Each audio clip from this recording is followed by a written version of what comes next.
Thank you for listening to the BJJ Podcast. We'll be bringing you Brazilian Jiu-Jitsu and good times. We hope to flatten your Jiu-Jitsu learning curve, help you get the most out of your grappling ability, and meet your goals both on and off the mat. Welcome back, my friends, to the BJJBrick Podcast. I'm Joe Thomas, and I'm on the line with my good buddy Gary and my good buddy Byron. How you guys doing this week? We're having a good time here in Wichita. How about you, Gary? I'm always doing good, Joe. This week we have a great episode. Really looking forward to it. We have a special episode with the Twin Cities Invitational. We're going to be talking to Fabio and Steve. Yeah, they're putting on an event. We'll talk about a lot of other things. If you're not able to go to the event, still listen. You'll still get a lot of information out of this. But if you are near the Twin Cities, yeah, you definitely want to check this out. It's June 9th. It's going to be featuring Chris Howder and Tom DeBlass will be teaching seminars. And then they have a handful, or actually lots, of other people that, honestly, people that could be teaching seminars as well will be doing super fights, and then they have a concert. It sounds like an amazing time. But yeah, I heard about this. It's an event that's going to support Mission 22 and the We Defy Foundation. I was like, yeah, we should talk about this. So got those guys on here, Fabio and Steve, and really happy to get them on and talk about what they're up to. And you're speaking of the super fights, Byron. We have a couple of our previous guests on the super fights. Brian Marvin, we've had him on a couple times. Always Be Choking, Brian Marvin, and Alan Shabaro. So two of our previous guests are going to be in there, and so definitely it'd be if you're anywhere near the Twin Cities, this is a place to go. Definitely check out the super fights, the seminar, Chris Howder, Tom DeBlass, and the concert, the furry things. Three quiet dudes playing loud music. That sounds like a good time. Oh, definitely. Yep.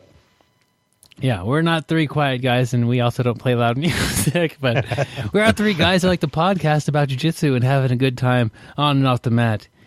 But Byron, you could turn the volume way up on the podcast, and we'd be playing loud podcast. That's true. I don't want anybody to damage their hearing on my account. What? Any more than Gary already has. Huh? Well, I went to a Sum 41 concert last night. Felt a little out of place. But I was gonna say minus 10 to your age, and like you just got negative 10 to added to your age, Joe. So congratulations on becoming a little bit younger. Well, my kids bought us the tickets, so the fact that my kids will take us to one of their concerts, I'm okay with that. That's cool. Joe was down in the mosh pit cleaning everybody up. He was doing work. Working on my inverted guard. There you go. Don't get your face stepped on, but I'm sure you did great. Guys, so we have off the mat lessons quite a bit on the show here, and I like to read books, and this isn't really a lesson, but it happened to me. But, I'm reading this book, and it kind of jumped out on me that jiu-jitsu definitely has a place in it. The book is called Antifragile. It's by Nassim Nicholas Taleb. I really enjoyed reading it. It was a little bit different than most of the books I read. But he starts talking about what is the opposite of fragile.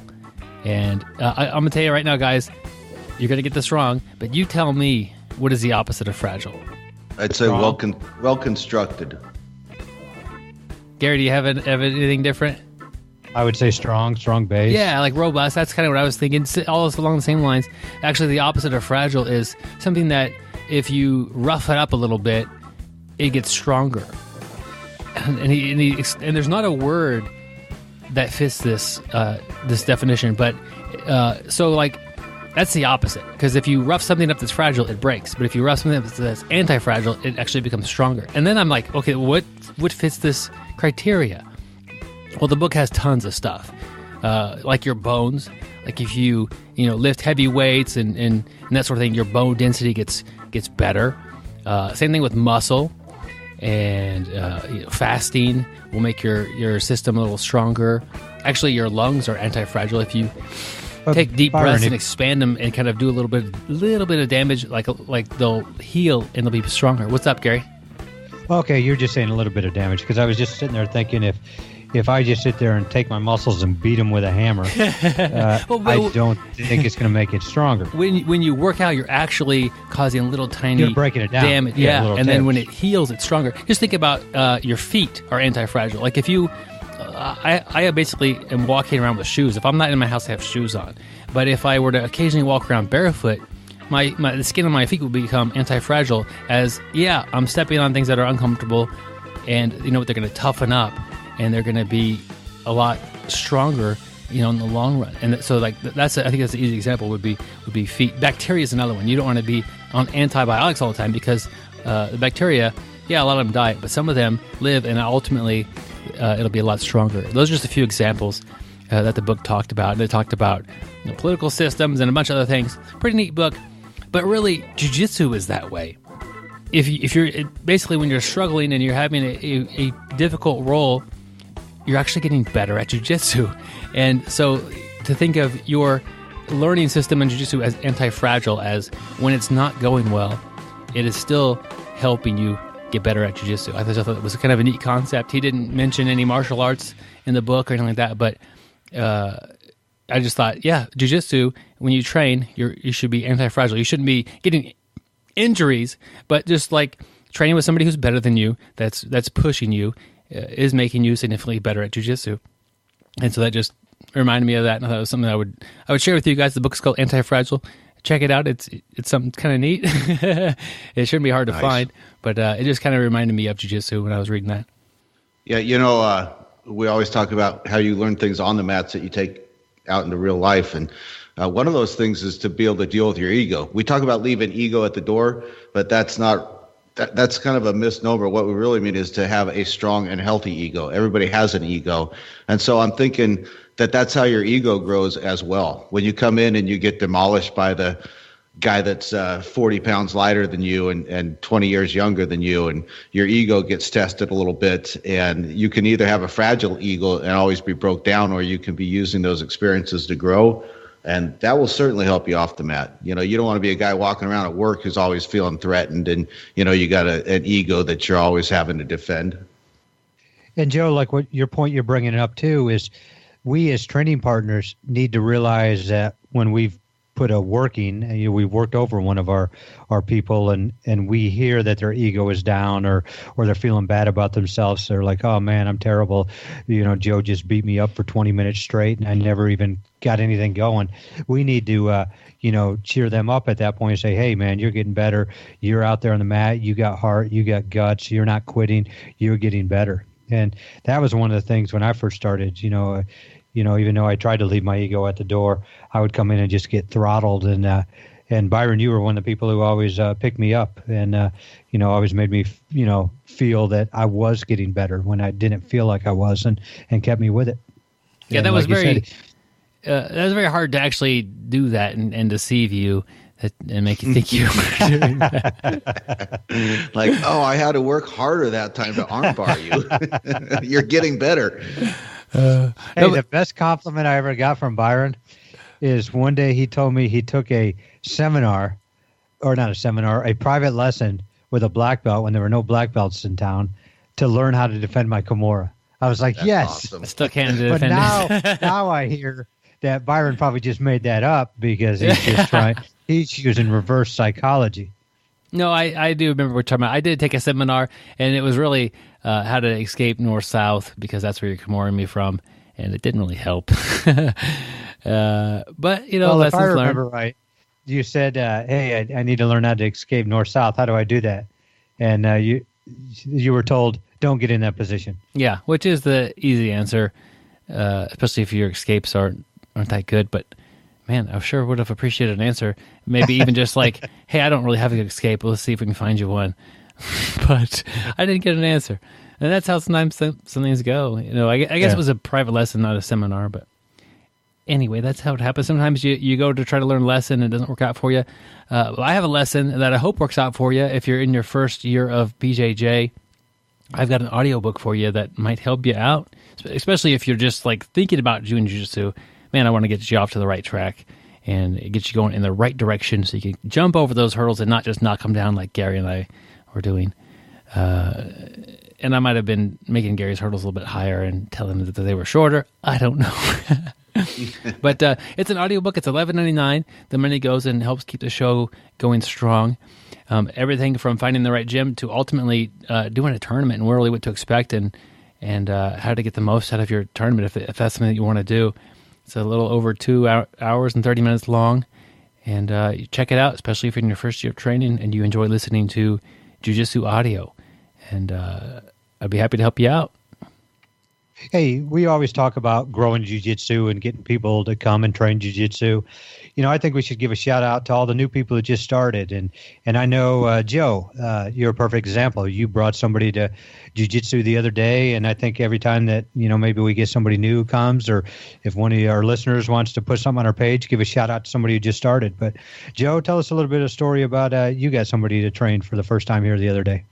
Yeah, I brought my friend Todd Rodriguez to train with us. He's been one of my son's best friends for about 15 years now. They went to junior high and high school together, served in the Army together, and I got him on the mats. And a good time was had by one of us, but I think he'll come back anyway. So no, he's a good kid, and I love to see good kids on the mat, and we had a good time. Yeah, it's just awesome, spreading jiu-jitsu to other people and letting people try it. And, that's all we can do is, expose people to jiu-jitsu, and the more people we expose to it, the more the sport's going to grow.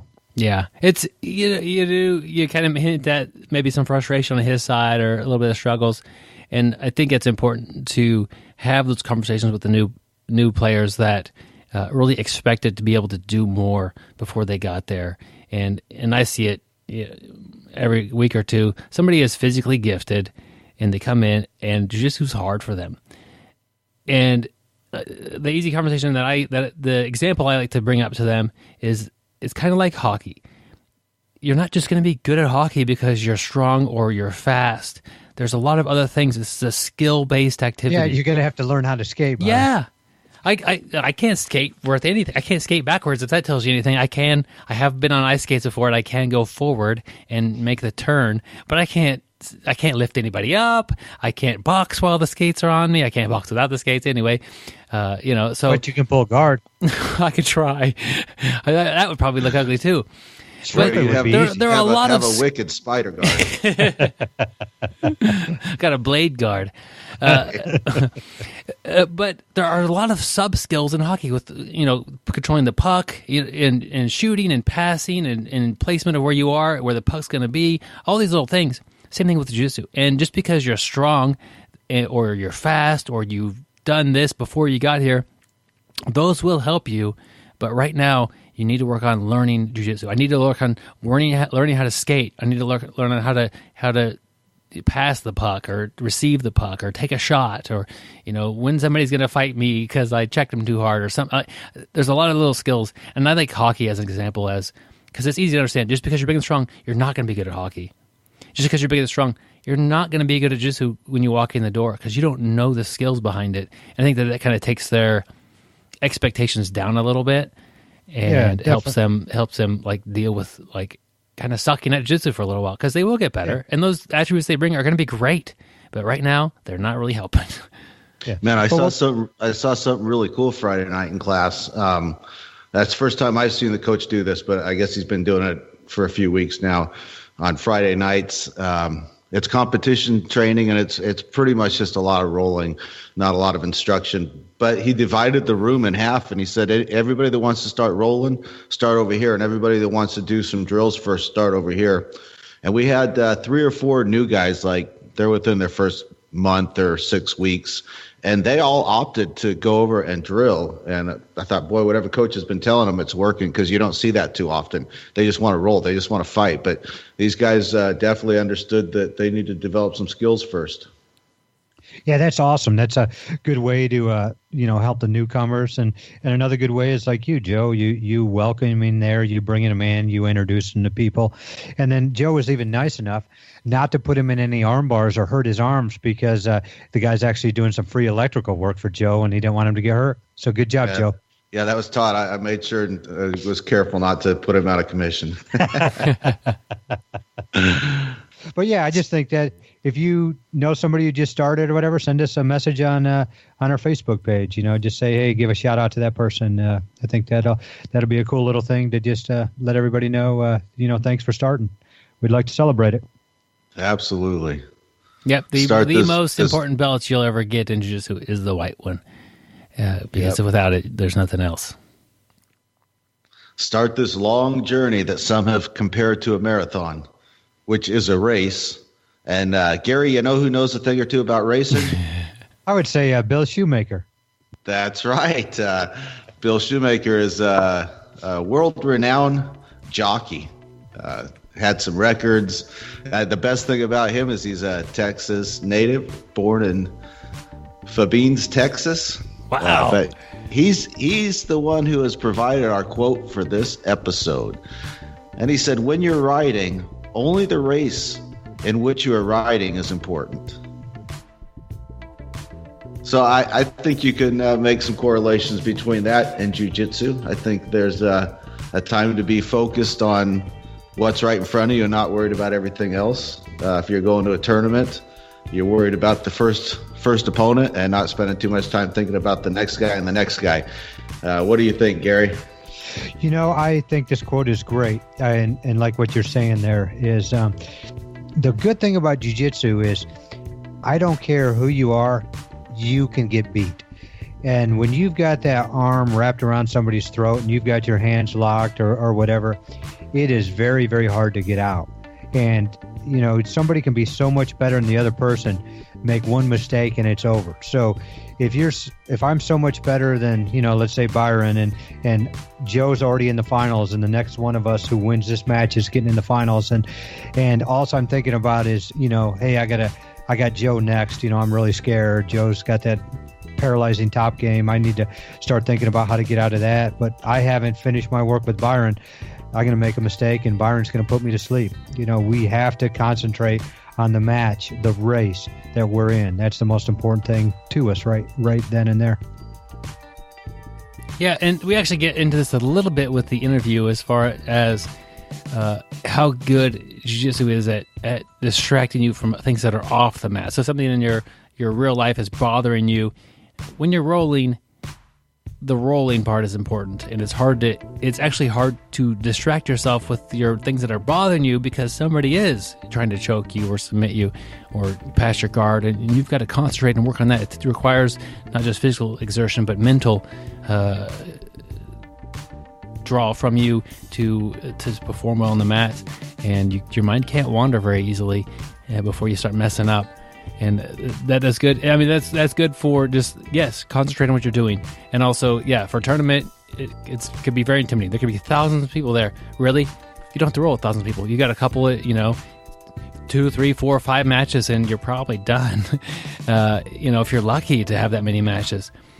And don't worry about everybody else. Don't worry about the guy that is warming up that looks super good or that you've heard of that you don't even know if he's in your division or not. It's hard to go to a tournament and not look at people that, like, do I have a match with this person? Don't worry about it. If you don't know, you'll know when they're standing across from them, and that'll be your person that you're competing with. Byron, you talked about jiu-jitsu taking your mind off your everyday worries. And I got to tell you that from the minute I walk in the door till the minute I leave, I honestly don't think I think about anything other than jiu-jitsu. And I've been aware sometimes when I've got stuff going on in life that it's like a 2-hour reprieve from life's problems. Gary, wouldn't you say that that's maybe the best thing about jiu-jitsu?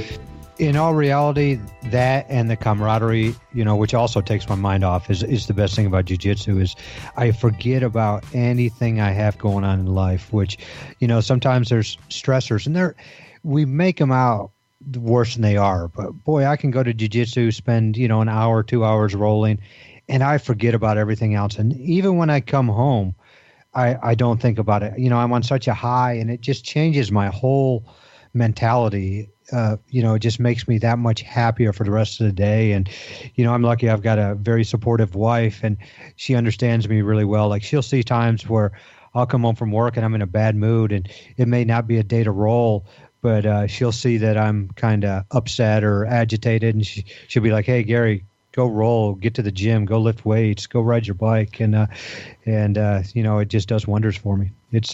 It's probably going to put 10 years on my life, just how much it's relaxed me and made me learn how to relax. Yeah, that's a great part about jiu-jitsu. Hey, I was thinking about, we had Bill Shoemaker, the jockey, but I was thinking about one of my training partners, and you know him there, Byron, Mike. And Mike is this little, probably 5'5" guy. When I say little, though, he's not little. He's built like Arnold Schwarzenegger. Like a fire plug, yeah. Yeah, his arms are like just gigantic, and just a really muscular guy. But what was funny is he'd been rolling probably 40 years, and Mike is the farthest person, would you say, from a cowboy, like a real life cowboy, Byron? But yeah, he decided to sign up for a bronco busting school. What do you call those things where you ride the bull riding school? He signed up for a bull riding school.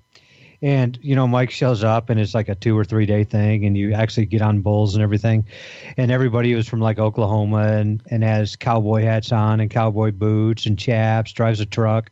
Mike drives a little Chevy sedan, doesn't even have cowboy hat or cowboy boots. He shows up, and the crazy thing is Mike said he rode better than everybody else, and he attributed it to the jiu-jitsu.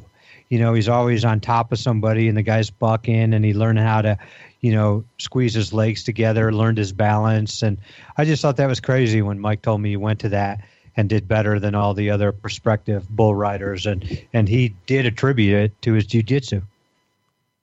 Mike is crazy.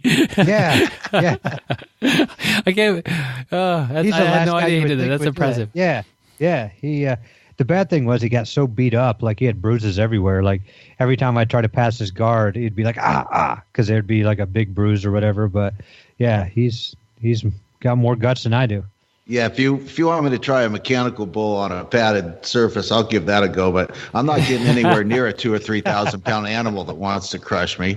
Yeah, that is crazy. But I just thought it was crazy that how jiu-jitsu helped him so much. Like I figured he'd go in and be the worst one there by far, and never thought he would be the best one. Well, at least that's what he's telling me. He could have been lying to me. Yeah, that's possible. Yeah. That's one way to spend a Saturday. Another way to spend another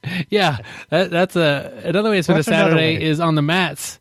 It would be June 9th with the Twin Cities Invitational, the Iron Axe event. Seminar and super fights in concert. Here comes our interview with Steve and Fabio. He is the most interesting grappler in the world. When he was troubled with a slow Wi-Fi connection, he threatened to disqualify the service provider. After that, his high-speed connection was restored. He then streamed the Worlds from the comfort of Chuck Norris's living room. Chuck never knew that he was there, but he did enjoy a faster internet connection. When he is stuck in a traffic jam, he manages to keep rolling, just very slow. This is what he considers to be his slow roll time. I don't always listen to podcasts, but when I do, I prefer the BJJBrick Podcast. Stay sweaty, my friends. All right, my friends, I'm happy to bring Steve Norwick and Fabio Morescalchi to the BJJBrick Podcast. Fabio, I hope I didn't mess up your last name too bad. No, it's good. All right. I'm really happy to bring you guys on. We're going to talk about community building and a project you guys have going on, the Twin Cities Invitational. But if you wouldn't mind each taking a couple minutes and introducing yourself, kind of who you are on the mat and off the mat to the audience. This is Fabio, and I'm a black belt under Chris McCune. I'm owner of Akagi Jiu-Jitsu here in Minneapolis, Minnesota. And that's on the mat. I enjoy coaching. That's on the mat. I enjoy the coaching, the jiu-jitsu, all that sort of stuff. Off the mat, like most people, I've got a day job that we're working on. Just like anybody else. And then Steve. Yeah, I'm Steve Norwick. I'm blue belt under Fabio, and off the mats, I'm a sound engineer and musician. All right. And Fabio, how long have you been training? About 27 years. So it's started way back in Oregon in garages when people still had the Gracie tapes. And were saying, you watch the video. Now you move buttocks over here, and you walk 5 times over. It was painfully boring, but that's all we had. So that's where I started, and eventually worked my way over here to, through Straight Blast gyms under Matt Thornton, got my blue belt under Chris Howder, worked my way over here to Minnesota, and then black belt under Chris McHugh, Hegan Machado black belt. So I've been doing it quite a while, and it's just the thing that makes sense in life. Wow. So you were really early on the start of jiu-jitsu for the United States. Pretty early, yeah. It was good. I mean, wish I had a few years more before that, but it was nobody had a clue what was going on, and everybody, it's like jiu-jitsu. You put a guy between your legs. But yeah, pretty early on, and it's just stuck with me ever since. And Steve, I know that a lot of times when people are doing jiu-jitsu, they get to about that blue belt level and they have the passion for jiu-jitsu and they see how much it benefits people. Have you seen that for yourself or any of your teammates on the mat? That's why I keep coming in every day. I mean, I get to see a transformation within myself, my fellow mat rats, and even my wife, because she started training not too long ago either. And I think I've just been getting addicted to the progress I've been making physically and mentally, understanding and knowing that, like, just being able to exercise the patterns that you do in jiu-jitsu, you can kind of apply a lot of those lessons into life, and you get pretty decent feedback from it. Now, you guys are putting on the Iron and Axe event. It's really focused on community building through Brazilian Jiu-Jitsu. What was the main idea with this? The main idea, well, some of the things that I've kind of gone through in my life have just kind of rung in my ear, even through my training. And I realized that with training, I get to work a lot of that crap out. But then I also realized that a lot of those lessons and, like, maybe the decisions that weren't so great in my life that I made still impacted me to make me who I am. And I think people need to figure out how to like themselves and how to be proud of themselves for the hard work that they do, despite any garbage, before them. And so I started really paying attention to, the jiu-jitsu scene, and especially like the combat vets that were out there.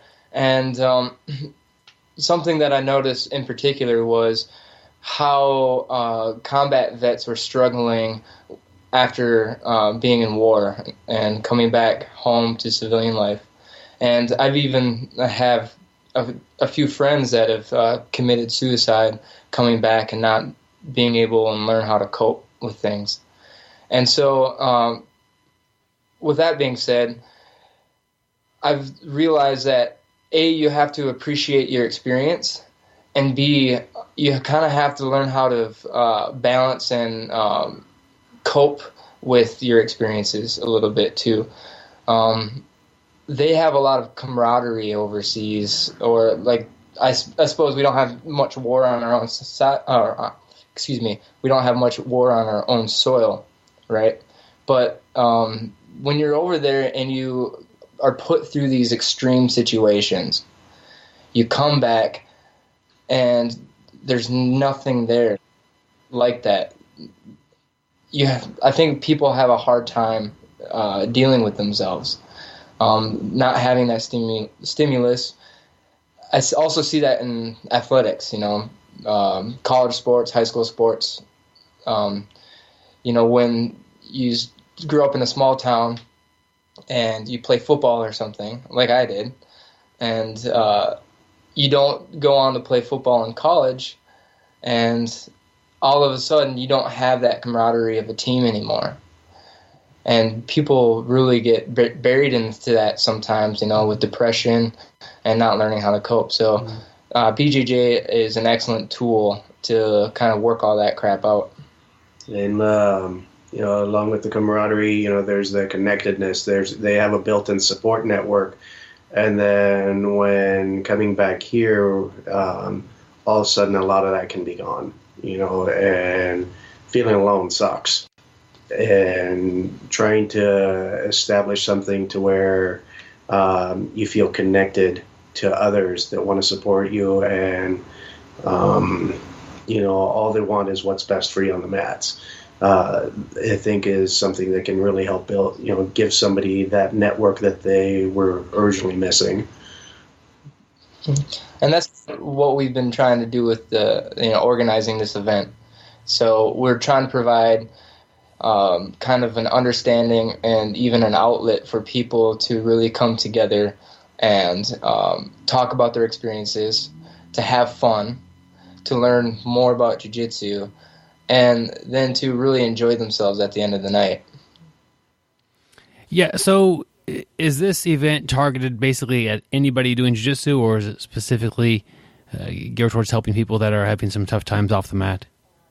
It's for everybody, right? And I feel like the reason why we are bringing, organizations in like We Defy and Mission 22 is that they really look at the extremes, like combat and war. That's a very extreme situation, and really the only people that can truly understand that are the people that have gone through those similar situations. But everybody dynamically can have their own experiences and still, somewhat have at least, like a varying degree of the same thing. And so I feel like we put out there what is the extreme representation, but then everybody falls somewhere into that spectrum. And we all benefit the same way by building that camaraderie and practicing the art of jiu-jitsu. Yeah. Fabio, having so much experience on the mats, can you help me out to understand maybe with some of the stuff you've seen of what about jiu-jitsu helps people function better off the mats? When you get on there, whether it's, whether you're a police officer, a firefighter, an ambulance person, a tax accountant, a school teacher, you have all this stuff that builds up, and most folks don't have a way to decompress that. They don't have a way to just let that all out. So what happens is they go home, they get frustrated, and it just keeps adding on and on and on. That time that you're able to get onto the mats, you just have to be there. For that is, one is you have to focus. Two, the instructor's going to yell at you, and and then you've got people trying to choke you. So you have to be present in what's going on, and for that little bit of time that you're on the mats, everything else has to be put away. You have to be present, and you have to be there, or bad things happen. And it could be, you screw something up, you weren't paying attention, you didn't tap in time, all of a sudden you get hurt. Whatever it is, you have to be aware of what's going on. Are you going to run into somebody rolling around? You have to be aware of your surroundings, a person who's trying to do something to you, or you have a task and a goal to accomplish during that time. And it just lets you be away from everything else. It just lets you, take that crappy ass day that you just had, your boss yelled at you, all your files at work just imploded, and it's like, what, this is going to take me hours to deal with. I'm going to get on the mat and I'm going to just leave it all out there. So having that physical exertion, that mental exertion directed somewhere else is hugely beneficial. It allows you to just decompress for a while and not think about it. Yeah, that's awesome to hear. Sounds basically like it takes your brain off of something that it's, you get up a problem in your life, whether it's your files got deleted at work, or you're struggling to reconnect with the community, or to feel like you're part of something, and it makes your brain think about something else because it has to think about this, because Although you might not be in a life and death struggle, someone's choking you, your brain feels like this is a big deal. And sure, you can tap, but you can't be thinking about, your taxes are due, or, any other problems you might have with somebody, because you have to think about the guy sitting on top of you trying to choke you with a cross choke from mount or something. Like it requires your brain. It's not, I think with some sports, like, running or cycling, part of being good at that is you do check out mentally and you let time slip and you push yourself and you don't realize how long and how you kind of zone out. There's no zoning out in jiu-jitsu, and that does help us deal with things that are bothering us. Because it's hard to be like Eeyore and just lay out there. Go ahead and just choke me. It kicks in. All of a sudden you realize, I don't like being choked. I don't like being armbarred. And it pulls it out of you that you have to be active and engage and fight back and do something to deal with that situation. Where a lot of times people just go home, especially, if they don't have a support network, then, they start thinking in their head all the time. They're just ruminating all the time in there by themselves. And then things just start to get worse. On the mat, you have the ability to start to deal and face with those situations. And then that starts to translate to your daily life of like, I'm in a crappy place. I can fight out of this. I can get back to it. I think that's a big part of why it's so engaging, is it provides that avenue to deal with something, to face what's crappy in life. Yeah, what you do matters on the mat and off the mat. If you give up on the mat, it's going to really affect what's happening. If you're fighting for things and working hard on the mat, it's going to have an effect on the outcome of the person you're rolling with. Same thing in life. You've got to work towards some things, and you can get some pretty amazing things accomplished. Looking at the event, the Iron and Axe event is going to be June 9th. Looks like the seminar, super fights, music. Is that all right? That sounds like a big thing going on. Absolutely. We're trying to cram as much as we can into a full day. Hard work. Let's start with looking at the seminars. What's going on? Who's teaching those? Well, we've got the man, Chris Howder. So he's going to be coming out, and if you haven't gone to one of his seminars, they're just fun. Not only do you get great information, he presents it really well, so you always remember it. It's just a hoot to be around the guy. He's just an entertaining guy. Lots of stories. And then we've also got Tom DeBlas. And anybody who's been around knows who he is. And just both accomplished world-class guys that are going to be bringing great information and be able to present that. And I haven't met him yet, Tom yet. I've just spoken with him by phone and by text. And especially since the scope of the event, then just another seminar being put on that we're trying to do. He's just been an amazing guy to deal with, very very open to stuff, just say, hey, here's what's going on, all this. And just such a nice guy to deal with. It's just been a pleasure. So I can't wait to actually meet him in person. Yeah, Chris Howder, a legend in jiu-jitsu, especially here in the United States, and Tom DeBlas is currently one of the top competitors, and super nice guy. Have them both on Facebook, and always seeing what Tom's up to, and he's always doing the right thing. It seems like, and something will happen, and look what Tom's standing up for the small person, the small guy, helping somebody out. He's always he just seems like a good person to have in our sport community. Yeah, they're both good guys. That's true. But yeah, it sounds like an amazing time as far as the seminars go. What do you guys have lined up for the super fights? We have a whole bunch. I'm trying to pull up a list right now just so we can kind of read the names off. So not miss anybody. Let's see. We wanted to do, one of the things we wanted to do was also represent women in jiu-jitsu. Just because their matches are awesome, they're fantastic, and they don't get the showtime that they deserve. So reached out to Hannette Stack, and she's sending over a couple of her black belts Kristen Martin, and Kristen Mickelson. We've got, Melissa Bentley from Renato Tavares in Florida. A friend of mine, Silo Radovsky, coming out from Jiu-Jitsu Dynamics in Washington.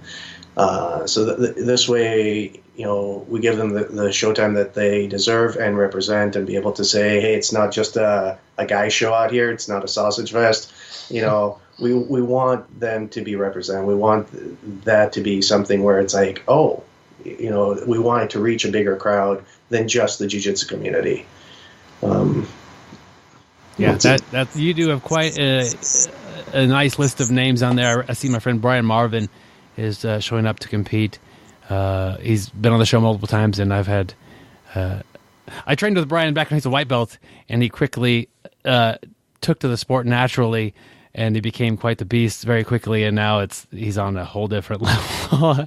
It's impressive. And Brian taught a seminar here, I don't know, 6 months ago or so, and he just showed some really cool stuff. And I know he competes as much as he can, and it'll be fun to see him roll. Great list of competitors. You are bringing people in from kind of all over the country. Is that by design, to kind of get more people involved?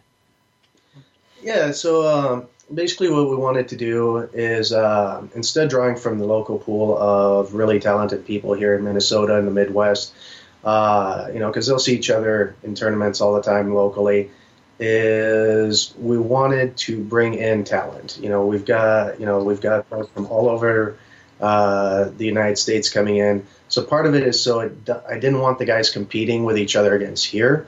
I wanted them to have a chance to compete with talent from all over, partly to show what they can do, but also to grow the community as a whole and really expand jiu-jitsu just outside a small circle.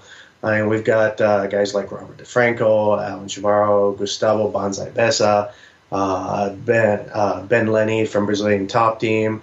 We've got from Oregon, Robert Wolf from Five Rings Jiu-Jitsu. Another local guy is Ryan Potterbaum, and out of Spartan, Roland Larson of Hybrid Jiu-Jitsu, or martial arts in Monticello. And so Texas, California, Iowa, Washington, Oregon, so all over the place. And if you include New Jersey with, I believe that's where Mr. Glass is from. Yep. He won't be competing. He's just doing the seminar, so don't get all... but this way, we're really pulling from all over the place to really try and grow this community. That is awesome. I really urge everybody to go look at the list of competitors on there, and I'm impressed by this. Just from a strictly selfish point of view, are you guys going to put this online, like stream the matches or anything like that? So we were toying with the idea of streaming, but I think it's just a little too early in our development to go that distance. But we are going to be capturing it. Good. And we will most likely put it online, like on YouTube or something, for viewing pleasure after the event is already done. That's awesome to hear, and we'll be looking forward to seeing that. I guess we got to go. Usually I talk about this at the end, but you have a YouTube channel set up or Facebook page that you should go and follow you guys at? Yeah, we do have YouTube and Facebook and Twitter and Instagram, all at TCI BJJ. You use that tag and it'll pop us up somewhere. Awesome. And we'll I'll put links to those as well. That way, when you do release those videos, if you're not able to go to the actual event, you can at least see what's happening there, and that would be really cool for everybody to enjoy and to watch those cool matches and see what's happening there. The thing that you don't usually see is a concert going with seminars and super fights. So what's going on with the concert? I suppose that's a little bit of my influence. Being a musician, sound engineer, I just realized playing out so often in my life, there's such a good opportunity for people to get together, let their inhibitions go, and hang out and bond through music. And also, a really weird thing that I noticed when I started training was, I'd be rolling with somebody, and then we'd start talking, and then all of a sudden the topic of music would come up. And, I would say, yeah, I'm a guitar player, and they're like, oh, I'm a drummer, or I'm a this and that. And I didn't realize, but there was about 5 or 6 people that played instruments on the mat at the time. And I started, as I grow in jiu-jitsu, I realized there's a lot of creative intersections between music and jiu-jitsu. I feel like the more I train jiu-jitsu, the better my playing and music gets, and vice versa. There's a lot of you start working these creative pathways in your mind, and it directly reflects into your music. And I think there's a lot of people that feel the same. And so I wanted to throw a concert at the end of it, just because it was like, this would be a really good opportunity for, you start with a seminar, you pay attention, you take it serious, and you learn. Then you watch the super fights. You get inspired. You get to see high-level jiu-jitsu, and you get to talk with your peers. And then you get to see a concert, and that's when you can probably drink a little bit and really just loosen up at the end of the night well, and put a period at the end of it. Yeah, that sounds like an awesome event. And this is June 9th, and this kind of starts in the afternoon and goes all day, doesn't it? Yep. So we start about 2:30, and then we go until 10:45. Now, it's really cool that you guys have been able to partner up with people from Mission 22 and We Defy Foundation, 2 great organizations, and they're really helping people adjust to life off the mats, and really get into jiu-jitsu and getting the most out of both. How has that been? It's been great. I mean, we've been following and supporting Mission 22 for a couple of years now, and then I reached out to the We Defy guys, and I said, hey, we're doing this, would you be interested? And they've been great about this whole thing. So I've been dealing with Joey Bozic and Alan Shabaro, and then primarily Julia Gumpert from Mission 22. So again, 2 great organizations, but they've just been really nice to deal with. They do so much to try and help and give back, and that's one of the things that we want to do with this event, is have a give back component to it, and so not only to the veterans, but be able to present that to just people as like, hey, come check out what jiu-jitsu can do for you.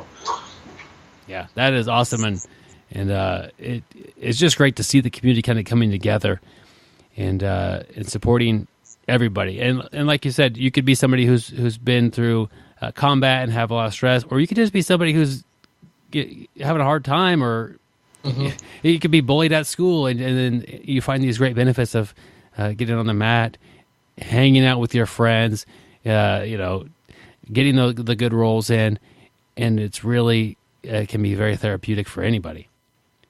Yeah, the concepts are the same. It doesn't matter where you fall on that spectrum. And if you pay attention and if you really listen to yourself, I think anybody could really manage to navigate through that dark water. You mentioned a little bit about Chris Howder teaching seminars and how fun that is. Give me like a little bit of example of what to expect for a Chris Howder seminar. I've never been to one.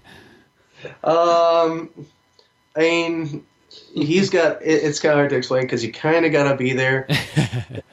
He's got a present. He also makes it fun, right? He's not very serious. He's not kind of dry. He's for sure never boring. I've never been to a seminar or engaged with him where he's boring. So he's definitely got one hell of a persona as he's teaching. But the thing is that, he's having fun doing it.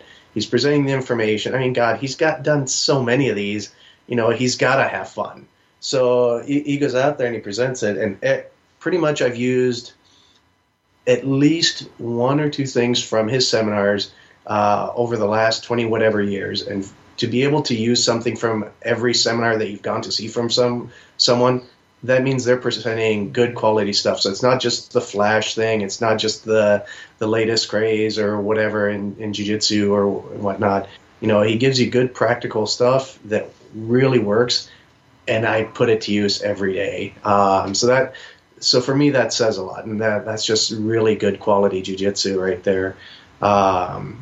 It really doesn't do him justice to say what you can expect, because it's a Howder event. He'll definitely make an impact. Just how he frames techniques verbally, it's really digestible information, and he's so damn entertaining that you can't help but to remember what he's telling you. That sounds really cool. And Fabio, having learned from him so much, has that affected the way you teach jiu-jitsu? Oh, totally. I was lucky enough to, when I was back in the straight blast days, I was lucky enough for him to be the black belt that got brought into Oregon, because Oregon didn't have anything. So even from that time, I still remember some of the drills and things that he showed us back then. But also the philosophy that he has behind his jiu-jitsu is basically you're learning jiu-jitsu to fight, right? It's not about the points and all that. Yeah, you compete and all this. That's great. But you're learning jiu-jitsu because it's martial art. Whatever you want out of it, that's what it boils down to. So even though we do all the cool, fun things and all that, that's kind of steered my mind to, in the back of your head, somewhere, hiding back there, should be a little voice saying, it's a fight, which that's what jiu-jitsu is. So it's definitely made an impact in how I think about it mentally and all that. Even when I'm having fun, flow roll, play a roll, trying the berimbolos and all that sort of stuff. That's just in the gym. I'd never do that in competition. But, so it's definitely affected in that sense of why you're doing this, why you're learning this. And just having that mentality in the back of your head just makes a huge difference. If you don't train jiu-jitsu and you're hearing this, one guy coming in, having so much fun, being such a character, an enjoyable person, and then also it's a fight, is playing as the overall theme. It could be confusing, but those two things on the mats do combine, and people fight very hard, and they laugh, and they have a lot of fun, and they enjoy the camaraderie like we've talked about, and that's just it would sound weird if you don't train. It would, but people come in and they see this, and people talk about the sport so much that it's easy to forget that you're learning a martial art. And a martial art, it has a purpose. You're learning how to fight. The rest is all the fun stuff. You get to train, play, have a good time, make jokes, all that sort of stuff. And the whole fight aspect, it can be, if you're into MMA or want to fight professionally, or that's what you want to be, you can focus on that. Or it can be completely the opposite and have the sport aspect. Because the sport aspect's great. You get someone who trains jiu-jitsu, and you still put them out there, they're going to do usually pretty well against somebody in a one-on-one street fight, for the most part. Would depend, I guess. Because, you get to learn this body control, this awareness, all that sort of thing. So there's a lot of benefits to all of that. But that's just my take is, why I'm learning it is I want to be able to provide this to people and have them have the confidence if something were to happen. First, try and de-escalate and get out of there, because I don't want you fighting. but then if you have to, it's like I want them to have that confidence that they have an avenue that hopefully they can take care of themselves. Yeah, that's awesome. So with the event and with the goal of community building, it's gonna be a very big event. Are you guys donating some money somewhere, or is there anybody you're supporting? Yep, absolutely. So we have promised proceeds, a percentage of proceeds going to We Defy and Mission 22. Given that we break even and plus with the event, because we are putting a lot of resources in this of our own, and because we really do believe in it, and I think with anything worthwhile, it deserves to go all in. So we hope that it's going to be a successful event, and we hope to inspire people. But mostly with the concept of altruism and really wanting to give back, we are leaving it open for people to make donations through the website to Mission 22 and We Defy, and we will be offering a percentage of our profits to both those organizations. Absolutely. If you're listening and let's say you're somewhere else or you're not able to attend and you do want to support the Iron and Axe event, you can still do that online and really help this event be a big success. Yes, support. Yeah, it's great to see what you guys are doing there. So tell me a little bit about the community locally there, like jiu-jitsu there in the Twin Cities. It's been growing. I mean, it's about 16 years ago, there was, maybe a couple schools that had any jiu-jitsu going on. The Academy with Greg Nelson, and maybe a couple others. But over the last 16 years or so, it's finally getting to the point where we have, a good bunch of schools now. They can still grow. We've got great talent that's coming in. The guys from, not only the Academy, Akagi Jiu-Jitsu, self-plug, there we go. But we've got Rio Jitsu. There's, Next Level. There's St. Paul Brazilian Jiu-Jitsu. There's so many coming out. Chris McCune's martial arts. Bellum. So, I mean, it's growing, and what's kind of been really great seeing is back in the old school days, and I had more heard about it from guys like Chris and Chris Hutter and some of the others, is back in the days is you really weren't supposed to go and train at other gyms. It's that was frowned upon. The instructor got all pissy, and or you could only go to the places that you trained or something like that. We started having a good vibe here where a lot of the gyms are open to having guests coming in.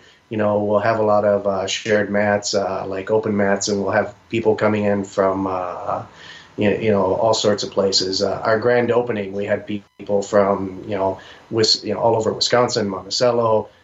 We had about a dozen gyms represented, and 80 people there coming in to support our place that opened. So it's really great to see that it's losing a lot of the machismo BS that separated a lot of the gyms from way back. When I started doing it, I had that same thing. I was like, no, you can't go to that gym. You'll show them our stuff. I got friends there. Of course I'm going to go there because they're my friends. I won't show them it, but it'll come out when we're rolling. So either ways. And it took a long time for that to kind of start going away. So that's what I've been enjoying about seeing what's happening with the community here in the Midwest, and how it's been more accepted to be able to go to different places and train. So yeah, we've got a great bunch of people here in Minnesota and the Midwest and Wisconsin and all that. So good bunch. Yeah, that's good to hear.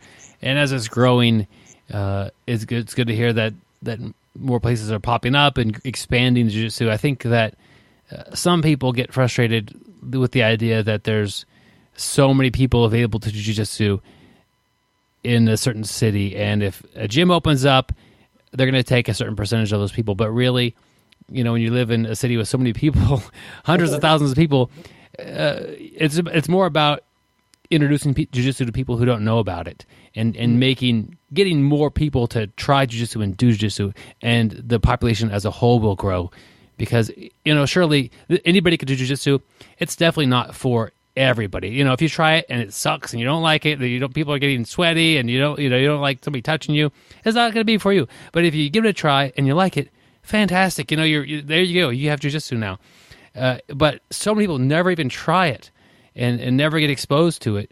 And getting more people to start, organizations, clubs, gyms, whatever, it really makes the the pie bigger. And you're not trying to get a bigger piece of the pie. The pie is getting bigger, and more people are training. And it sounds like that's what's happening. I know that's happening here where I'm from. And yeah, like you said, it's definitely not for me. It's available to everybody to try, but it's definitely something that will draw certain types of people in. And by that I mean just people who really connect with the type of push that it provides. It's but it will test. It will test you. Yeah, you may walk into a place and feel like, oh, that wasn't for me. Mm-hmm. Try another place. I mean, that's the beauty of having multiple places. It might just be the feeling of like the atmosphere of that gym wasn't really for you. You know, I would guess, Fabio, the gym that you started in was a bit rougher, a bit more of a harder place to start off. It wasn't so inviting of a business. I'm just guessing, as most gyms are now, is like, yeah, come on in and nice to meet you and super friendly versus, you know, we're kicking your butt the first day. Well, where I started from was more like that. When we started Akagi, it was I was very fortunate to have a great bunch of students that started with us. And we've been fortunate that we don't have the whole meatheads that come in and want to, hey, I want to go as hard as I can. You know, that's not the type of gym that we're at. And they'll figure out, you know, they don't have to either be that person or they want to find a gym that they can be that person at.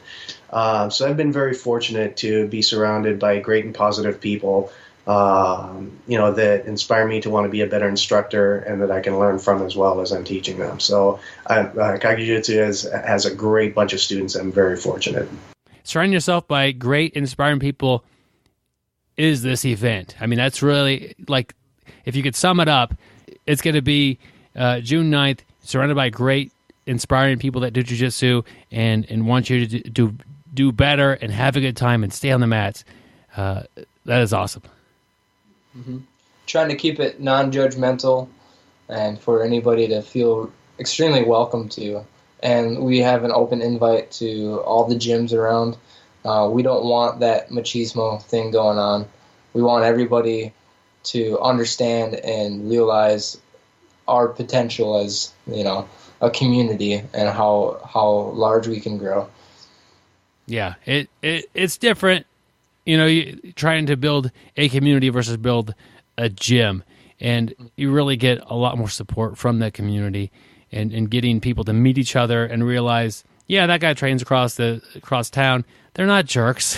They're just like us over here. Like that, just that concept of most jiu-jitsu gyms are pretty similar. If you get along with people at one, you'll probably get along with people at the other one. And the idea of building that community as one of the goals of this event is awesome. Heck yeah. So it's called the Iron Axe event. What does that mean? And can you maybe describe how you came up with that? Yeah, so the Iron Axe event was a concept that we kind of came up with where it represents the burden of war the soldier has to carry into and out of combat. And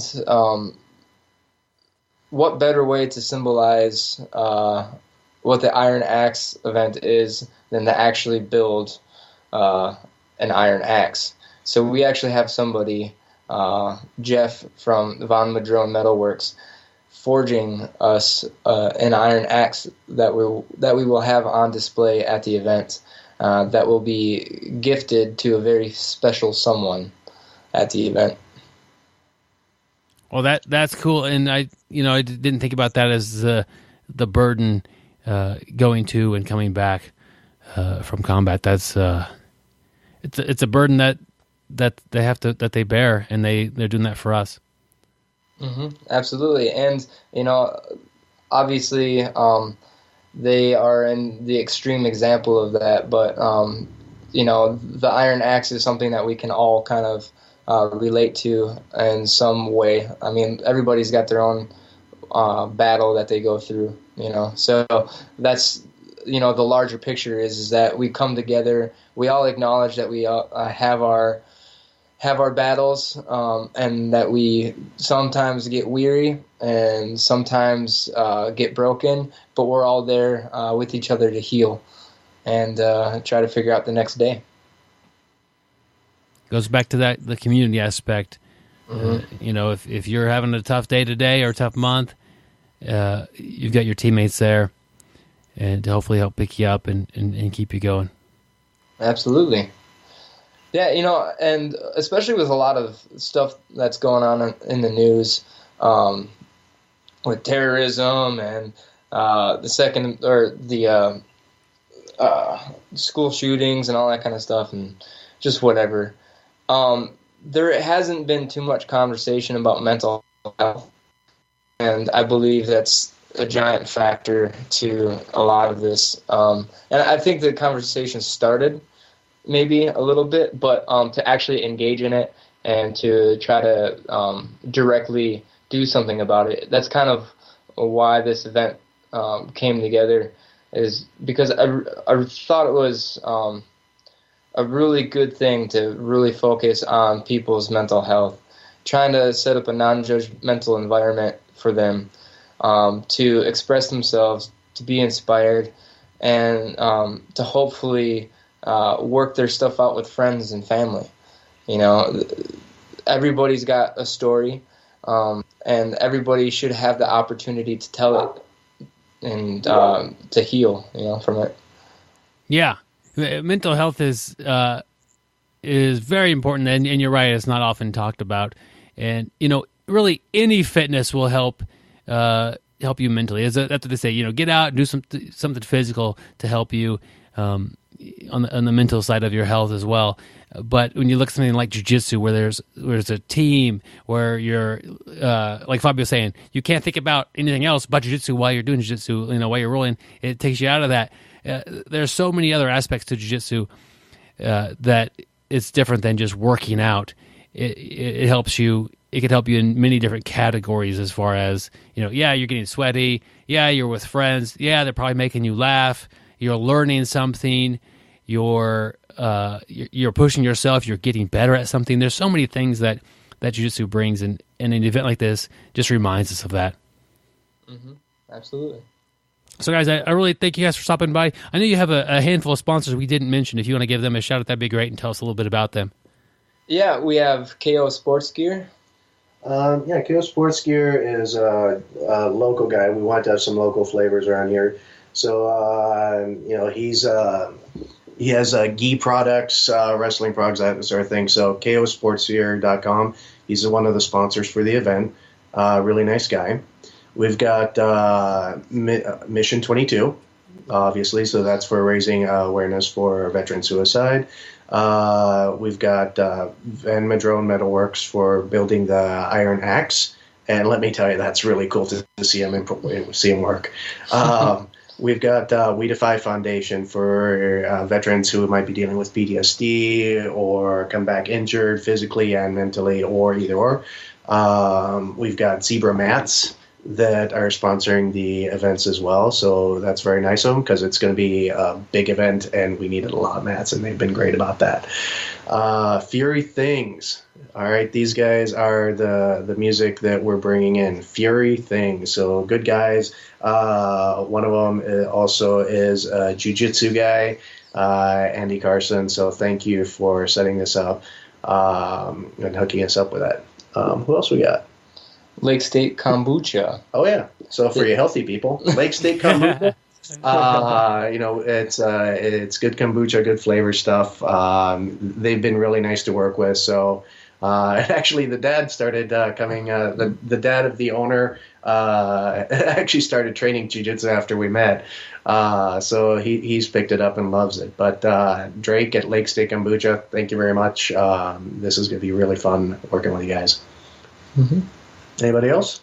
Guess what? There's going to be tacos. So Flash Smash Tacos is actually he's also a jiu-jitsu guy from another gym, X2 Fitness, run by Professor Gina Franson, and but he followed his dream, said to hell with my day job, and he opened up a fantastic taco truck, and he's been kind of our official taco guy and, for the last couple of years. Whenever I've put any events together, like seminars or get-togethers, things like that, And he's got more than tacos. He's got really creative menus, all that sort of thing. But Flag Smash Tacos will be at the event. That is awesome. And just seeing that, okay, this guy trains at a different gym, but he's your taco guy. He's got a taco truck. That just shows a little bit of the value to going out and meeting the other people in the jiu-jitsu community. A taco truck, you get like the people are out there. A lot of them are already trained jiu-jitsu. Some you need to introduce, like the kombucha guy. Hey, check this out, and you know what? It worked out for me. It was awesome. It just shows you kind of the network you're building locally. You're not just saying you want to build community; you're doing it, and that's, I can see that in your sponsorships. That's really cool to see. Mm-hmm. Yeah, and I guess it helps to be accepted anywhere if you make tacos. Yeah, we've got a couple taco trucks here where I'm at, and they're really good. That's cool. One more thing. Let's just say someone's listening and they're thinking about doing this, and you know what? They don't even train. Like they've wanted to train. Something's kind of keeping them from that. What would be a piece of advice you would give them to attend an event like this for the first time? Well, they might not be too interested in the seminar portion then, but you still might be because you have really great instructors doing the seminar portion. But I would suggest that at least go to the Superfights and watch the concert because it's entertainment based. You get to sit and watch, have some beers with your friends. But if you are a combat sports fan at all, you're going to get to see some great matches. The matchups that Fabio put together are pretty fantastic. And then the show afterwards is going to be great with Fury Things. They've played with Bob Mould. They've opened for Weezer. They're a great local talent around here. Mm-hmm. Yeah, and as far as the event for someone who has no clue what it is, it's set up in such a way that they can see a lot of aspects of the sport. The rule sets, pretty basic for your standard sort of rules. So we picked that because it's a standard tournament format with the rules. This way they can go, oh, there's points involved for this. It's a kind of an introduction. They can see women's matches. They can see guys' matches because there's going to be gi matches and no gi matches. So this way they get to kind of see it all as a whole instead of, coming up with, all right, it's 20 minutes submission only, and then they think that's all there is, right? So we wanted it to be accessible and understandable to a wider range than just the people who already do this. We want people who don't do it to come in and check out the show and hopefully get inspired. Yeah, I would say, if you're new and you don't really understand the whole seminar, do the seminar anyway. You're going to be taught by a couple of legends. Like, you'll be kicking yourself when you figure out who these people are. When you figure out who Chris Howder is and Tom DeBlas is, you'll be like, I should have done that. You're going to be missing out. Maybe a lot of stuff will go over your head. This isn't a beginner class, but you still get to partner up with somebody, go over some stuff, and learn some jiu-jitsu from some people who, if you were thinking about doing basketball and guys from NBA came and were teaching you jiu-jitsu basketball, like, you would want to do that. That's what you'd want to go see these guys teach this seminar. It's going to be great. And like you said, it's entertaining. You're going to work with some legends on the mats, and I wouldn't miss that opportunity. And I wouldn't recommend, just because you're a little on the newer side, that you wouldn't focus on it as well. Well, and what's great about that, even if you're on the newer side, everybody's helpful because they've been the person that's been the new guy on the mat at the seminar for the first time, and they'll help you through it. It's not a big deal, and you don't have to worry, oh, I've never done this before, or I'm no good at this. If you're new, it's literally your job to not be good. That's why you're there. You're learning. So everybody else is going to be able to help you. They're going to support you. They're going to help you learn. And you're going to learn and meet great people. Yeah, and that's the same way from class. You're likely to learn the most of anybody because you're starting with almost nothing. You have the most to gain. Yeah, I'm going to go with what you guys said because my first seminar as a white belt was Higan Machado, and I still pull stuff out, that I just remembered. It's like all of a sudden the techniques make sense now, Spider mount. Yeah, that's cool, man. Appreciate you guys jumping on here with me. Any final thoughts or words you'd like to leave with the audience? You should road trip and come up and come visit. I've been to the Twin Cities once. It's a bit of a drive. I'll be actually out of town that weekend. But if are you guys planning on doing another one maybe if this is a success? Yeah, if this is a success, we do have plans to do another like flagship event like this, but also in the works we are toying with the idea of doing mini tournaments. Cool. Well, and it's just another reason to go follow you on social media to kind of keep up with what's happening after this event. Absolutely. Well, thank you guys for hopping on here with me. Thank you for having us. All right, I want to thank Fabio and Steve for hopping on the line with me and talking about jiu-jitsu and the event they have coming up. If you're able to go support that, do that. And if you want to support them and aren't able to get there, you still can donate. So check out the links in the show notes for all that sort of stuff. And it would be an amazing experience to be able to go do this. For our article of the week, we have an article from evolvevacation.com. There'll be a link in the show notes. With everything else in the show notes, that's where you want to go. If you go anywhere today, go to the show notes. BjjBrick.com and then find the episode. Or on a lot of things, you pull up the app that you're playing the podcast with, and you can actually click the links right from there and get everything you need. Do we have to turn it on first? Gary, I'll help you turn your phone on later, man. Okay. Cool. He's worried that he's going to get phone calls or something, but people don't call each other anymore, Gary. But the article is called 5 BJJ Tournament Tips You Must Know. And I think these are good tips, and they'll help you out. There's a lot you're going to learn that first tournament. There's a lot you're going to learn the second, third. You keep learning. But one of the big ones, the first one, is that you need to get familiar with the rules. And this is a thing that everybody makes mistakes on.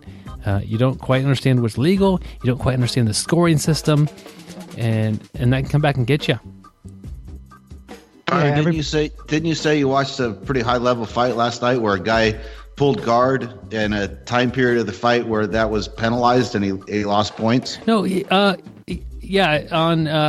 ACB 13. And it is on YouTube for free. The whole thing is like 5.5 hours long. Watching a match with Gordon Ryan and Vinny Magalhaes. And so it's clear that Gordon wants... It's clear that my dogs just barked. Nice. It's clear that Gordon wants to pull guard. That was me, Byron. It's clear that Gordon wants to pull guard and start working on his leg attack game. But he's got to get through a minute of stand-up before he can pull guard. Otherwise, they'll give his opponent 2 points.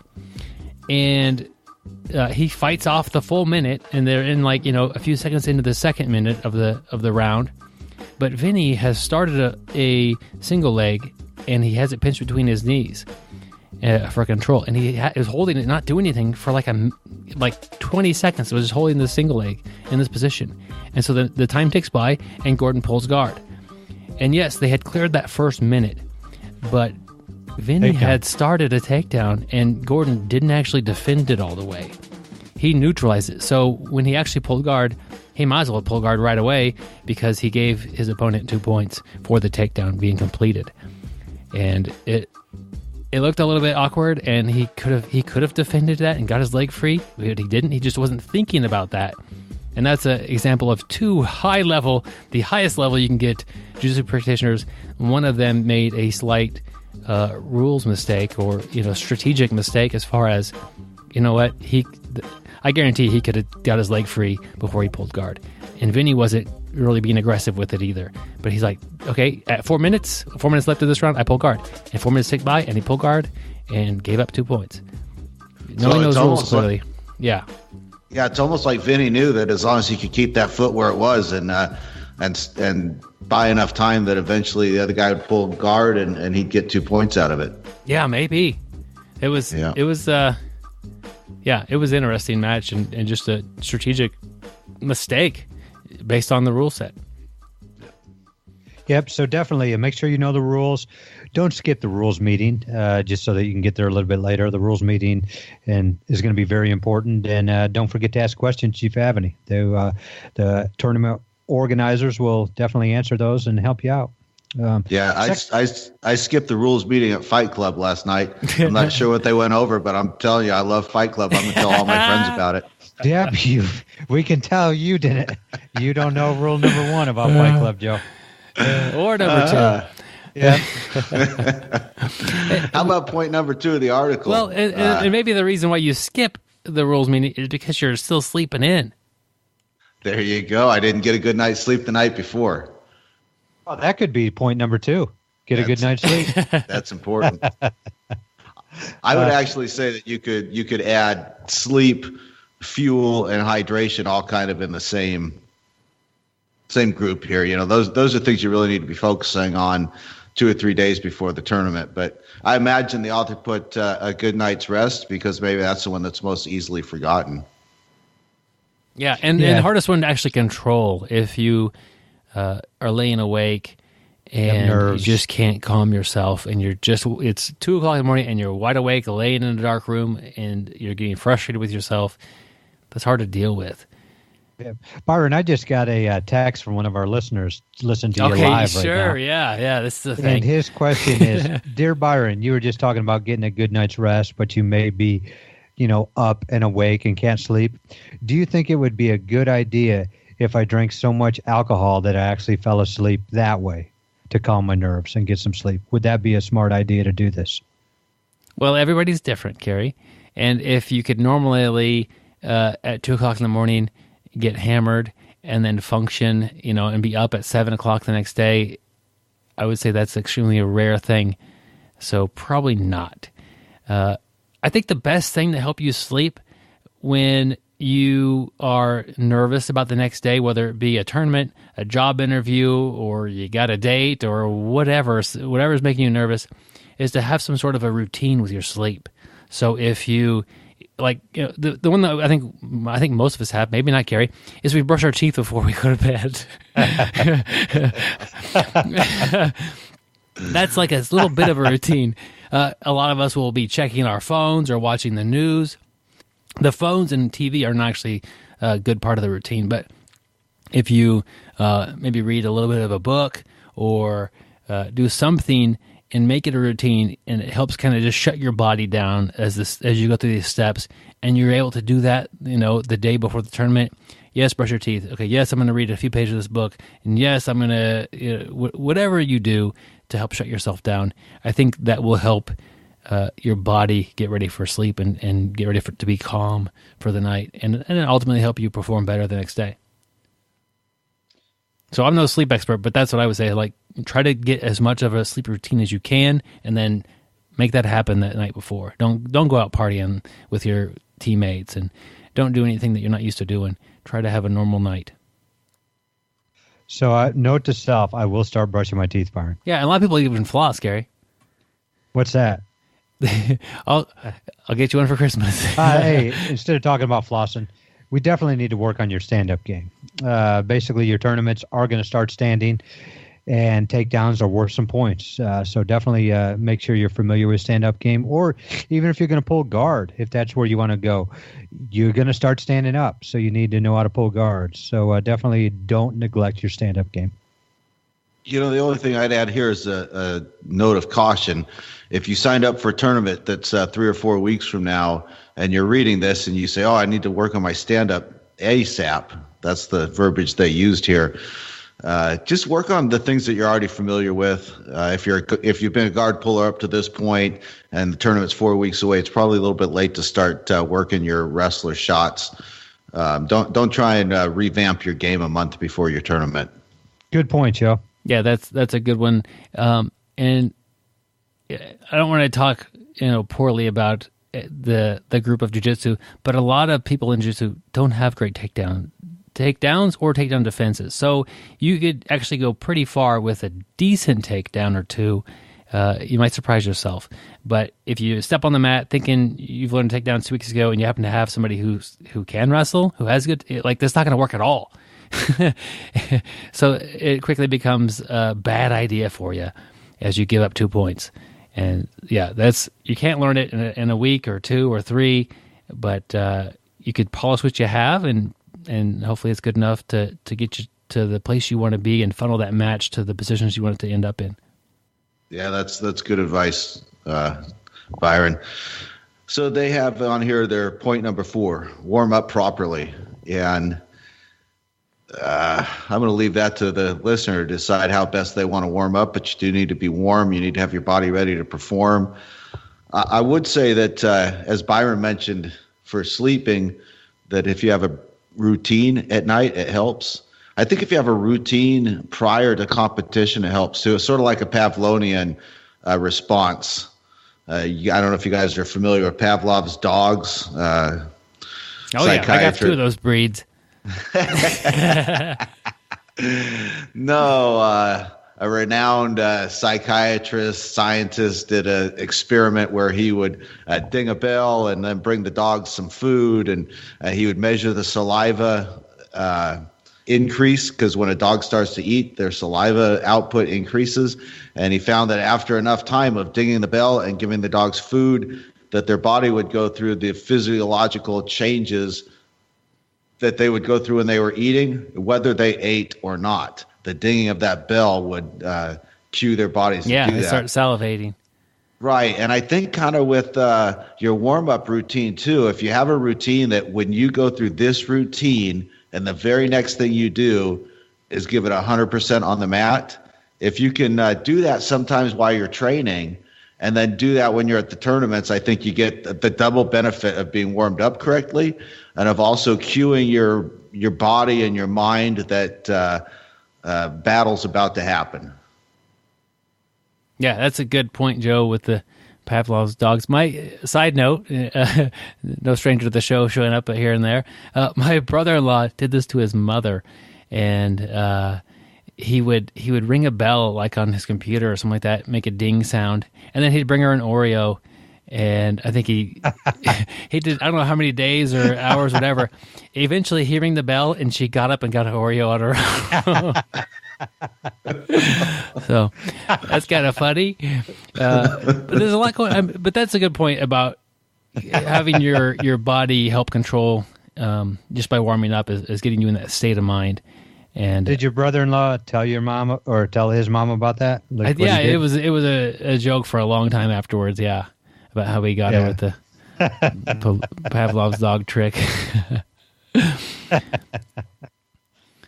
But yeah, warming up is important. And so if anything, it'll make you less nervous. You know, if you have nervous energy, warm up a little bit. It's important to warm up at the correct time. So if you get there at 6 o'clock in the morning, 7, whatever, early in the morning, and you don't know when your match is, be a little cautious of getting warmed up right away, because you might be competing at night. It might be 8 o'clock at night, and you've been warmed up the whole day. That's a mistake. So it's really good information to figure out where you're going to be and when it's going to happen, and try to adjust your warm-up accordingly. And, it's great if you can have a warm-up routine. If you have a teammate, kind of go through a routine with them. If you end up by yourself because your teammate's competing at the same time, you got to be able to do some sort of warm-up by yourself. And it'll help you be ready. Like Joe says, it's telling your body it's time to do some jiu-jitsu here, and we're gonna do our best. The last point: bring 2 sets of everything. Basically, gis tear, shorts tear, no gis stuff tears. Know the rules, because you got to make sure you're about patches, length of your pants, length of your arms and your gi. And for individuals like Byron's got a really bad case of IBS.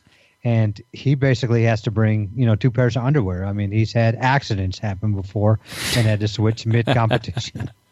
So definitely make sure you're prepared. Be a Boy Scout. Yep, that's why I'm always going to have a large bag with me. Has all my stuff in there that I might need or try to get cleaned off from. Yeah, and then you always have that bag so you can take the soiled stuff out. But, so it's always good to have. And it might just come down to you loaning somebody. So, a lot of times something like that will happen to me, and Gary's got an extra pair of gi shorts that I could use his, but he always makes me wash them afterwards. Well, and the bad part is they look really funny on you because there's a lot of space in the front of the shorts. Oh, man. 12-year-old Gary. Yeah, it's hard to borrow Gary's no geek.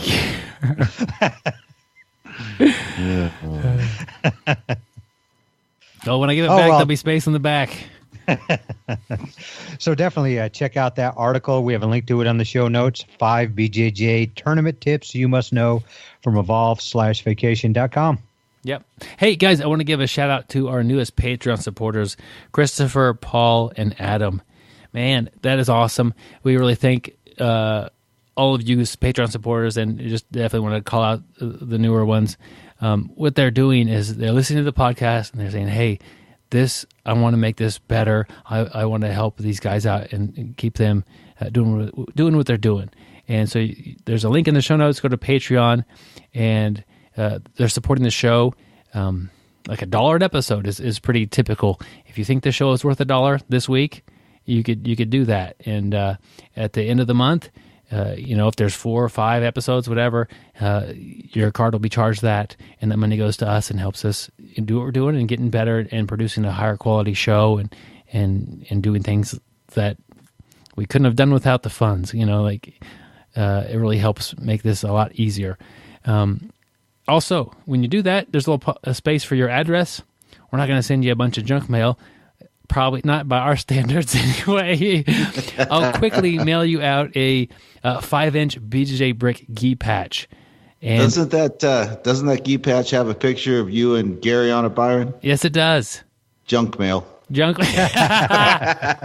it. The sticker has firewood. Yeah. We also send a sticker with that. You can post it anywhere you want. And the sticker doesn't have our picture, but it says BJJ Podcast on there. Real cool sticker designed by our friend Taylor here locally. And also, if you're on Facebook and you're on our Patreon team there, send me an email, bjjbrick@gmail.com, and I'll get you added to our private Facebook group where sometimes I'll ask, hey, I'm interviewing this person, what should I ask them? And it's a good way to kind of get involved with the show. Sometimes we'll have, I think even when we designed the sticker, I put up a couple different sticker designs and people were commenting on them and giving us some feedback. And also, fairly recently, Gary posted a funny video on his Facebook page, and I posted it back onto the group's Facebook page and said Gary was teaching this as a martial arts defense, and it was people pointing. It was really good. Yeah, it was people pointing their hands like guns and saying bang. And people kind of had fun poking at Gary. Hey, if you want to make fun of Gary, that's a great place to go to. He's there, and he's going to have fun in the private Facebook group. So that's kind of what we have.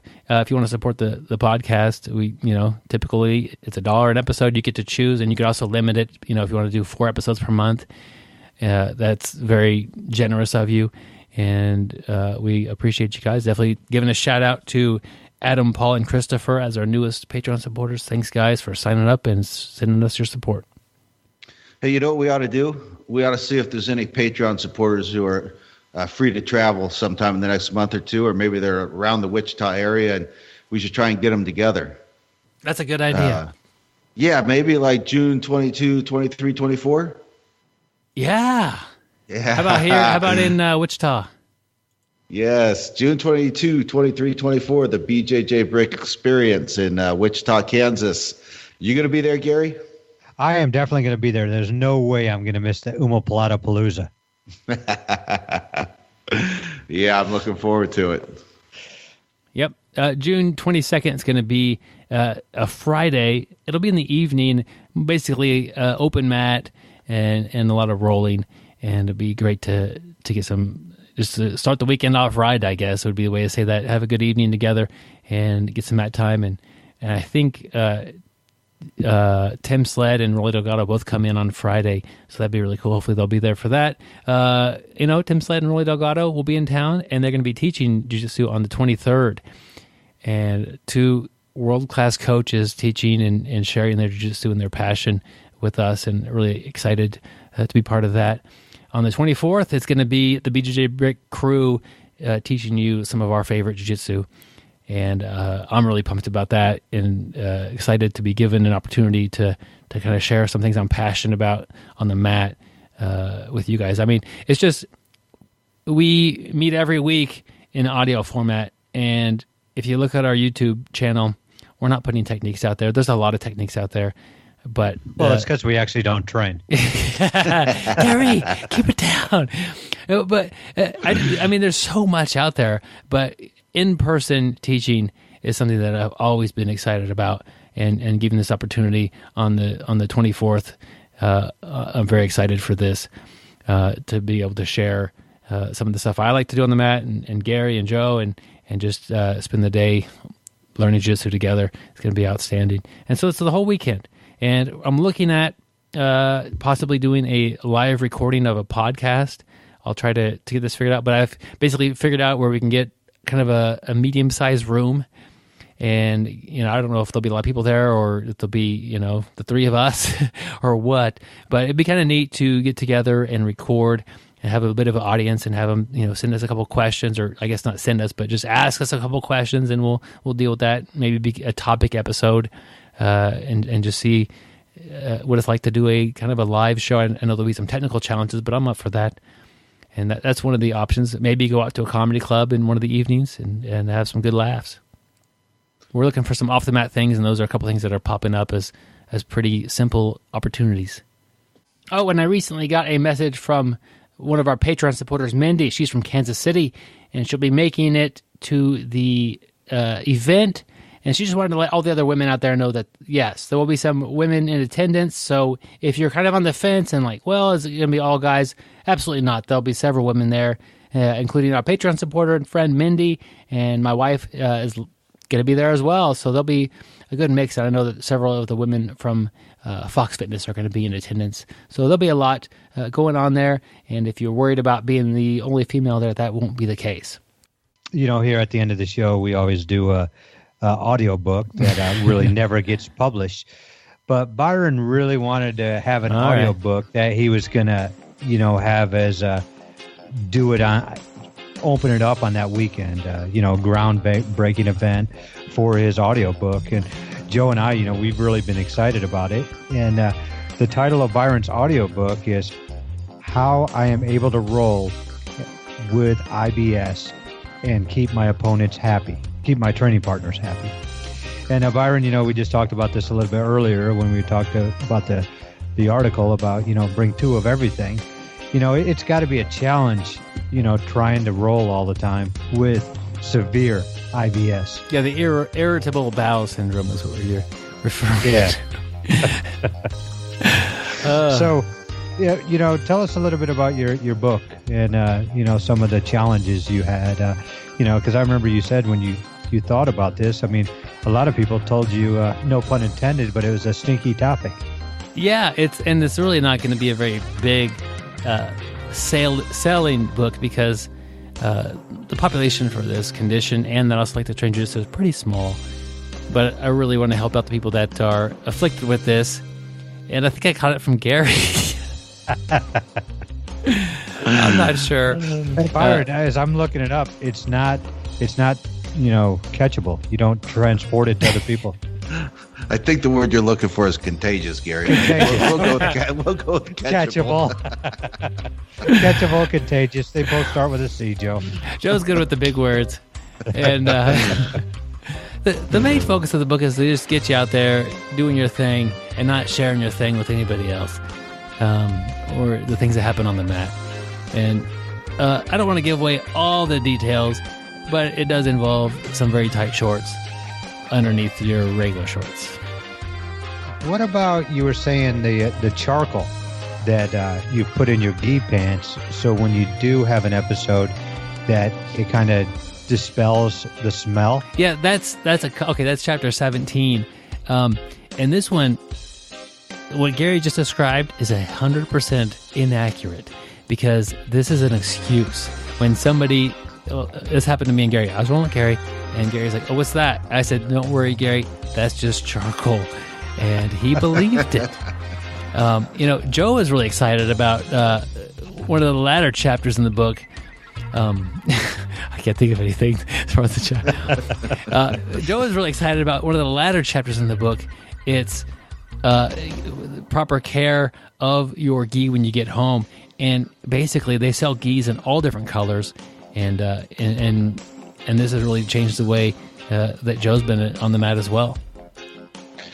Yeah, you guys know how they put that little insert in the crotch. Sometimes it's maybe a stretchable material, or different color. Karate pants used to have it so you could do the high kicks. Yeah, the Chuck Norris pants. Yeah, that's talking about a stretchable crotch. That's not really what that's for. It's a special absorbing material and odor masking material. At least the gi pants that I have that are designed like that, that's how they work. And Yeah. I got those gi pants based on a suggestion from Byron. I think he innovated that. Yeah. And Byron, I think you were really going to go jiu-jitsu with this. I mean, I know there's a lot of people who, you know, who have this issue and haven't wanted to get out on the mats, and you know, you're a pioneer. Yeah. You know, you're definitely a pioneer in this. Well, it's hard to tell, but I made large gi patches that said I have IBS and put them on the back of the gi, kind of below the belt line there. But nobody bought it. But the good thing about that, though, when you've done that, I noticed everybody you've actually got to a triangle once you put that patch on your pants there. Yeah. Everybody's tapped really quick, so it works. Yeah, that helped. I guess I hadn't noticed a correlation with that. My triangle was that tighter, but you know, now that you say that, you're right. Yeah. Yep. Well, check this book out when it is published, which will be shortly after we all quit jiu-jitsu, which is never. Yeah. Byron, you ever think about calling it IBS BJJ? Gary, that's a terrible name. It's BJJ IBS, okay? Oh, okay. Yeah. You got to rank a little higher in the search engine for BJJ. That's the whole point. Yeah. I like it was a good idea, but you're just backwards on it. Well, I'm backwards on a lot of stuff. Except the charcoal in my pants. There you go. Or the excuse of the charcoal in your pants. Quick shout out to our Facebook community. It's growing. Joe's done a lot of stuff as far as talking with the people there, and I'm always interested in the conversation that's happening on our Facebook fan page. Go check it out and like it if you show up. We'd like to have you back. A lot of conversation there. Our YouTube channel is also growing quite a bit, putting the shows up there and getting lots of more content as far as like questions and answers, answers to common questions and that sort of things. Product reviews as well. If you want to download our app, that's an easy way to listen to the podcast. So if you don't have a dedicated podcast app that you like to use, go look for BjjBrick in your app store and download it there. And it's a good way to introduce somebody to podcasting as far as if they don't really know what it is. A lot of times when they get about Gary's age, they don't really understand podcasting. What? And just giving them the app and letting them download the podcast or that makes it super easy. That's the whole design of that. And make sure to tune in next week for a topical episode. We'll be talking about small versus big jiu-jitsu. And Gary, you're the resident expert on small. Tell us what we can expect. Well, thank you, Joe. I appreciate that comment. Gary, you gave me IBS. Well, I don't think it's catchable, Byron. Well, you diagnosed me with it. No, yeah, we're definitely going to have a great topic episode next week. Small versus big jiu-jitsu. Small people moves, big people moves. What's the difference and things from there. Or we could say it's about small IBS versus big IBS.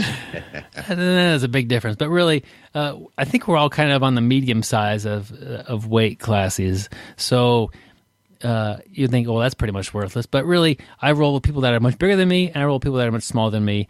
And it gives me kind of the framework is kind of my perspective. We all have different journeys. And if you're really small or really big, that'll affect your journey as far as your experiences on the mats. And I think that we'll have an interesting conversation about that. And I know we've all grappled with those monsters, and we've all grappled with children, and people that are really small. And it's important to be able to get good rolls with everybody. I want to give a quick programming note. We do the BjjBrick Extra episode, and initially we would do it on the first day of the month, which I guess it was my idea. what a good idea. Every first day of the month, we'll. Oh, that's a terrible idea. Yeah, that is a terrible idea because a lot of times. Remember when we tried to tell him that, Gary? Yeah. Just went in one ear, out the other. Well, a lot of things do that. You just be glad you're not married to me.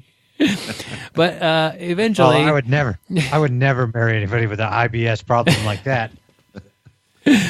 Eventually, the idea resurfaced, I guess, and it'd be better if it was like the first Friday of that first week opposed, because every Monday, you guys know it, the BjjBrick podcast comes out, and that'll keep the first of the month from actually landing on a Monday or on a Tuesday or a Sunday, and I end up scrambling to get these all put together on time. It'll give me a few days to work with just to kind of get everything pieced together. So we're looking at probably, I don't know, maybe Friday, we're looking at my work week, kind of when things, and my wife's work week, when I'm going to have time to go edit podcast.